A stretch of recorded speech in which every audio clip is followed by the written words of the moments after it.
Some stories are born from light, but mine was born from blood, tears, and a fear so heavy it sat on my chest like a stone. What I am about to share still shakes my heart, because it began on a path where love was forbidden and mercy was seen as weakness. Before you continue, please comment where you are watching or reading from. Let us know your country or city so we can connect as one family and continue to pray for one another across the world. I was known by many names, but fear was the one people remembered most. When my name was whispered, doors closed, children were pulled inside, and mothers held their breath. I lived in a dry land where the sun burned the skin and anger burned the soul.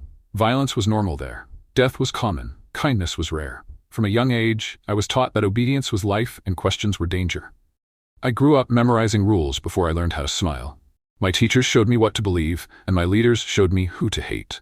They revealed to me that power came from control, and that fear was the strongest weapon a man could hold. By the time I was a grown man, I led others who thought like me. We trained in hidden places, far from laughter and play. The air always smelled of dust, sweat, and metal. My days were filled with planning and shouting. My nights were filled with silence and memories I tried to bury. I told myself I was doing the right thing. I told myself that pain was necessary, but even then, something inside me was breaking. I saw villages after our attacks. Homes were burned. Food was gone. Old men cried without sound. Women held lifeless children, rocking them slowly as if movement could bring them back. I did not allow myself to feel. Feeling was dangerous. Feeling made a man weak. Still, their faces followed me. The persecution did not begin after I changed. It had already begun inside me. I was a prisoner of the life I lived. If I showed mercy, my own men would turn on me. If I showed doubt, I would be killed. Trust did not exist. Sleep was short and full of nightmares. I slept with one eye open and a weapon beside me, even when I was alone. My leaders watched me closely. They tested my loyalty often. They sent boys barely older than children to fight, and I told myself it was honor. But their shaking hands and wide eyes betrayed the lie. I saw myself in them, once small, once afraid, once told that my life had only one purpose. There was no room for softness. When someone disobeyed, punishment was public. Pain was a lesson. Blood was a warning. I gave orders that still haunt me. I watched men beg. I watched families torn apart. Each time something inside my chest tightened, but I forced it down. In quiet moments, I wondered when my heart became stone. One night, I punished a man who tried to escape. He was not a fighter. He was a father. His children clung to his legs while others pulled them away. His wife collapsed on the ground, screaming without words. I stood there, frozen. My men waited for my command. I gave it. That night, I could not eat. My hands shook. My body was strong, but my soul was bleeding. From that day, suspicion followed me. Some noticed my silence. Others noticed my hesitation. In my world, hesitation was betrayal. I was questioned often. They told me to pray harder, to fast more, to cleanse doubt with discipline.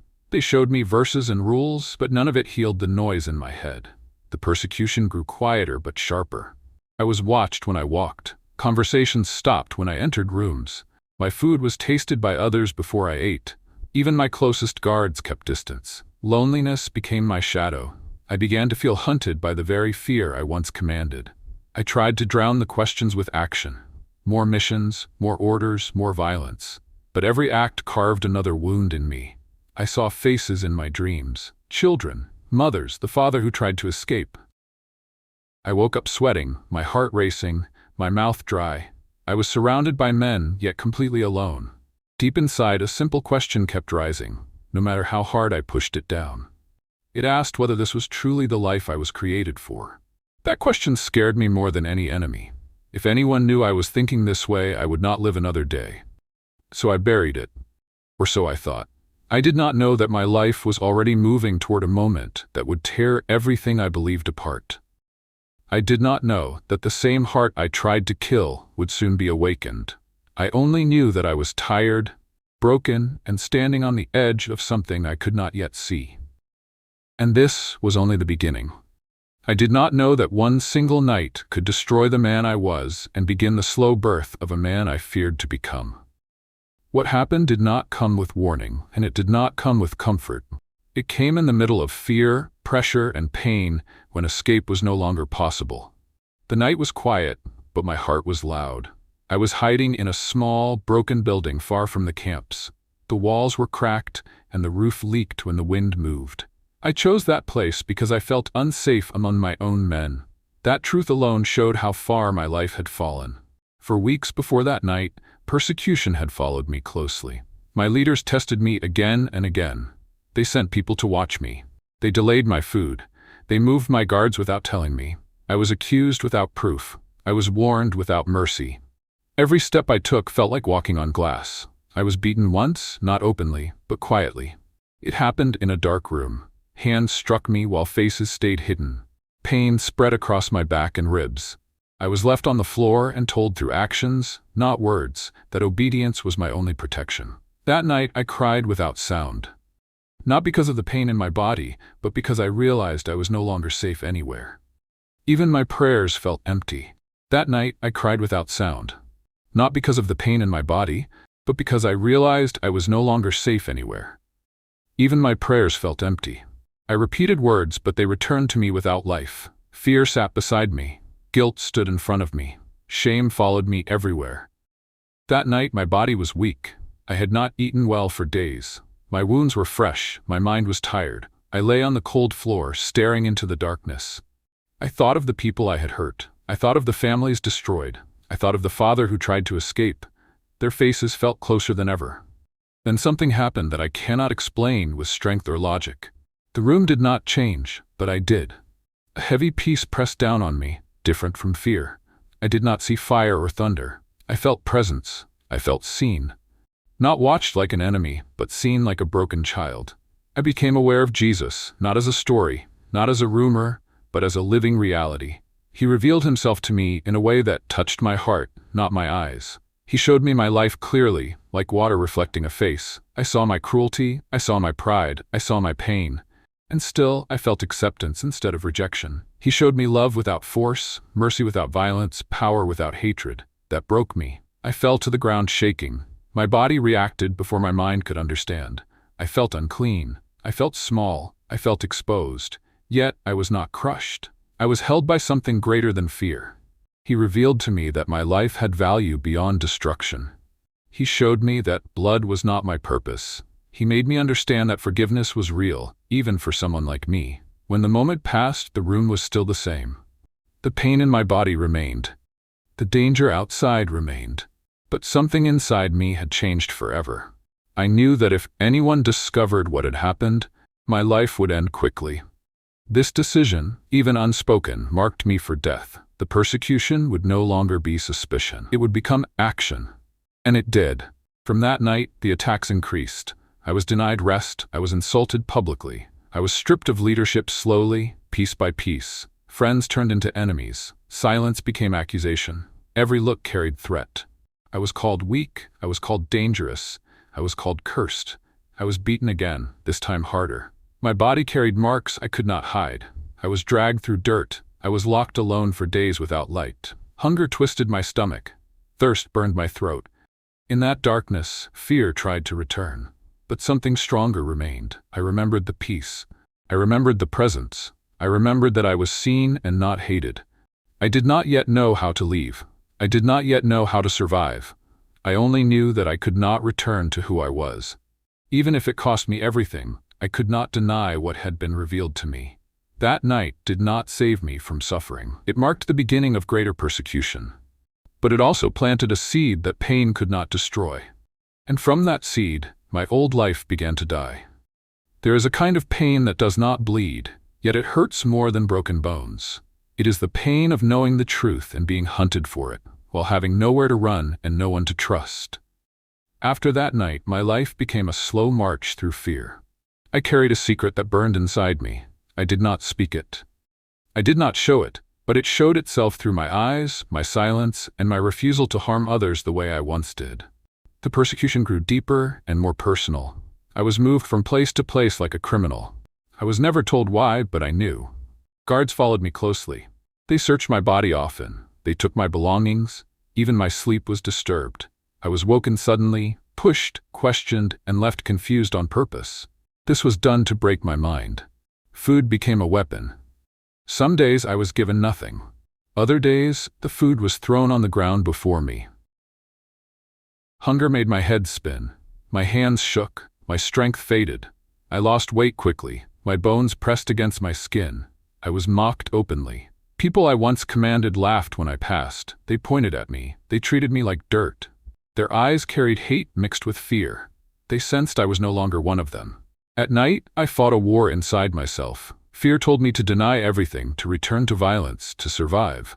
But my heart refused. I remembered the peace that had been shown to me. I remembered the love that did not punish me for my past. I was afraid every moment. Afraid of being exposed. Afraid of being killed. Afraid of the pain that would come if they confirmed their suspicions. I had seen what they did to traitors. I had ordered such things myself. That knowledge haunted me. One day, they tied my hands and dragged me outside. The sun burned my eyes, dust filled my mouth. I was beaten in front of others. Each strike was slow and meant to humiliate. I was not accused openly, but their actions spoke clearly. They wanted me to confess to something they already believed. My body screamed. My back felt like fire. I fell many times, but I was forced to stand again. Children watched from far away. Their faces showed fear and confusion. Seeing them hurt me more than the blows. I was thrown into a small cell after that. It was dark and smelled of old sweat and waste. Insects crawled on my skin. The floor was cold. Days passed without time. I counted breaths to stay sane. Sometimes I thought I would die there. In that place, I cried like a child. Not loudly, but deeply. Tears soaked the dirt. I felt weak, helpless, and forgotten by the world. Yet even there, I felt that same quiet strength holding me together. He reminded me through memory, not words, that suffering did not mean abandonment. He showed me that pain could not erase truth. He revealed to me that this road was never meant to be easy. When I was released, I was no longer a leader. I was a warning. People avoided me. I was pushed aside. Orders were shouted at me like I was nothing. The life I once ruled was gone. I knew I had only two choices. I could return fully and lose my soul, or I could hold on and risk losing my life. I chose to hold on. Every step forward felt like walking toward death. Every night I expected it to be my last. Yet inside, a strange courage grew. Not loud, not proud, quiet and steady. The persecution did not stop. But neither did the change inside me. I was no longer fighting others. I was learning to survive the war within. Some endings do not come with celebration. They come with scars, tears, and a quiet courage that chooses truth even when death feels close. This is how my old life finally ended, and how my new life painfully began. By the time I decided to leave completely, I was already marked. My face was thinner. My body carried wounds that never fully healed. My name, once feared, was now cursed. I moved like a shadow, careful with every step, careful with every breath. The persecution became open and fierce. I was chased from place to place. People I once protected now threw stones at me. Old friends refused to look at me. Some spat on the ground when I passed. Others warned me through actions that my life was no longer safe. One night, I tried to escape quietly. I walked for hours through rough land. My feet bled. My mouth was dry. My heart beat loudly in my chest. I felt hunted like an animal. When they caught me, they did not show mercy. I was beaten again, harder this time. Kicks landed on my ribs. Blows struck my head. I tasted blood. My vision faded in and out. They tied my hands and dragged me across the ground. Pain covered my body like fire. I was accused of betrayal. I was called unclean. I was told through their actions that I deserved death. I was locked in a place smaller than a bathroom. There was no light, no comfort, no hope from human hands. Days passed. I do not know how many. In that darkness, I thought of giving up. I thought of ending the pain by returning to lies. But each time, I remembered the love that had been revealed to me. I remembered the peace that did not depend on safety. He reminded me that my suffering was seen, even if the world ignored it. Eventually, I was released, not because they forgave me, but because they believed I would die slowly outside. They were wrong. I fled with help from strangers who showed kindness at great risk to themselves. Some gave me food, some hid me, some pointed me toward safety and never saw me again. Their faces still live in my heart. Leaving everything was its own kind of persecution. I lost my home. I lost my name. I lost my family. I lost my country. Loneliness followed me like a shadow. I cried often. I mourned the life I could never return to. But I gained truth. I gained forgiveness. I gained a new heart. Even now, the pain does not disappear. Fear still visits me. Memories still hurt. But I no longer walk alone. My life now belongs to Jesus, the one who showed me love when I deserved punishment and hope when I expected death. I share this story so the world will know the cost of faith. Many believers suffer in silence. Many are beaten, rejected, imprisoned, and killed simply because they chose truth. Do not forget them. Please pray for Christians across the globe who are persecuted for their faith.